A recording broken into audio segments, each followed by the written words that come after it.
So we have to talk about something really odd that Apple have done with the iPhone 16 and 16 Pro. And I'm not really sure why they've done it, to be honest. So as we all know, they've done their announcement where they've talked about the iPhone 16 Pro and the iPhone 16 base model. And there's some big features coming across all of them. The iPhone 16 Pro, not so much, because when they released the 15 Pro last year, they added USB-C, they added the new titanium case and shell for the phone. They added these nice new curved edges that were really flat rather than the big chunky edges that were on the iPhone 14 Pro. And they added just a load more features to it that just made it a nice time to upgrade to an iPhone. Now with the 16 Pro, to be honest, I wasn't expecting that much from it. I just thought a few new features, maybe a little bit of a camera upgrade and maybe thinner bezels, a few more little things, and that would really be it, which is what we pretty much got. As well as the new camera button added along the side where you can click it, opens up the camera, and you can use it to zoom in, zoom out, change the video mode, and change the aperture and the function modes of the camera. Basically, you can't map this button to do anything else like the action button, but it is just a camera button. But what we've always had in the past is a clear divide between the iPhone Pro line and the iPhone base line. This year they've sort of changed that divide because they've done quite a big upgrade to the iPhone 16, which gets the action button from the iPhone 15 Pro.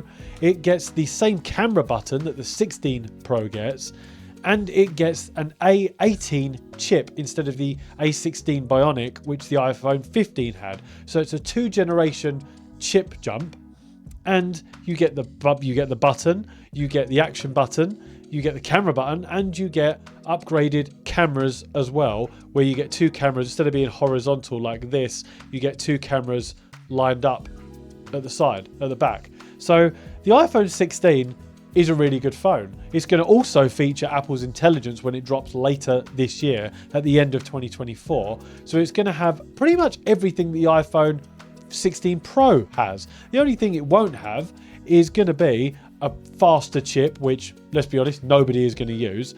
And it's also doesn't have 4K at 120 frames per second, which is really only going to be used by someone like me, who's a filmmaker, for filmmaking purposes and for testing it out, or content creators. Anybody else that's going to get a phone doesn't need to get the Pro model. And I guarantee you will see so many people going to get the Pro model, really, just because it's a status symbol. Now, I'm obviously going to get it because I'm a filmmaker and I'm a tech reviewer. So I will get it and test it and show you what it's like and really push it to its limits and use it for filmmaking. And I've actually got some filmmaking projects that I'm going to use it for, especially with that 4K 120. But is it a phone that's really for the average consumer? Well, no, not really. And let's be honest, most of us will upgrade our phone every 2 years anyway. Most people don't upgrade their phone year on year on year.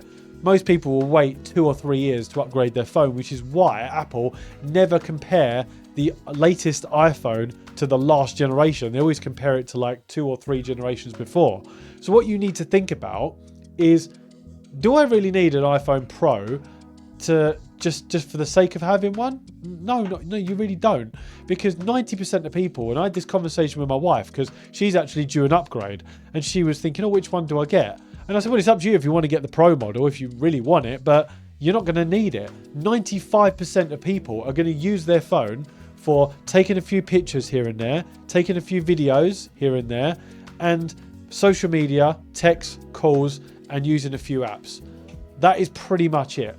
Most people don't use it for higher profile content creation or making films like they do in the Apple commercial. Who goes and buys a big professional rig to then run around on their phone? You would just use a professional camera for that, wouldn't you? You wouldn't use your phone. Now, one thing I will say is the old adage is true of the best camera is the one you have available to you.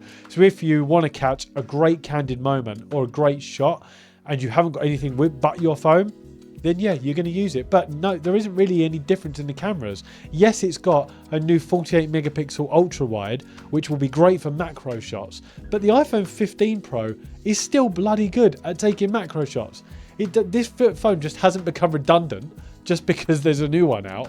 Like, we're not talking about you getting a flip phone here that you can play Snake on, if you remember those back in the day, the phones where you could play Snake on it, and you can barely do anything, and you maybe take one picture and it's like this little square picture with no resolution whatsoever. Any phone over the last 5 years at least is going to be more than good enough for anyone. For most cases, people always just want the biggest, shiniest toy.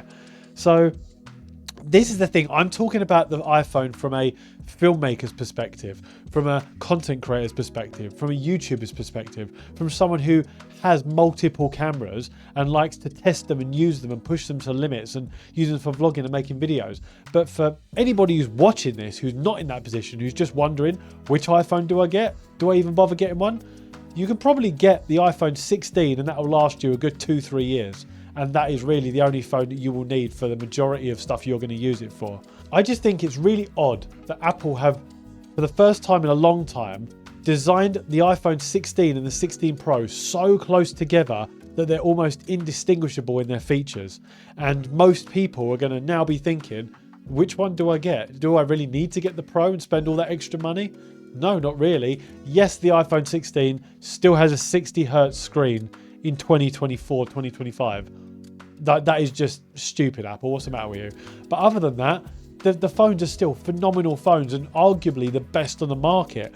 I mean, I've had an iPhone for the past couple of years and it's one of the best out there, if not the best out there.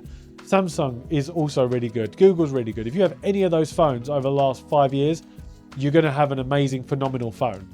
So yes, it's really odd that Apple have made a new phone so close together with the specs that most people won't know which one to go for, and they're probably even going to lose some money on the Pro models because a lot of people will just rush to get the 16s. But for me, I will be seeing what the iPhone 16 Pro is like from a filmmaking perspective, and I will let you all know. And if you want to see that video when it comes out, and you want to see many more videos like that and videos on how you can grow on YouTube, then click that subscribe button for me somewhere down here. Where is it? Hello? Hello? Hello? Oh, there it is. Ding, ding, ding.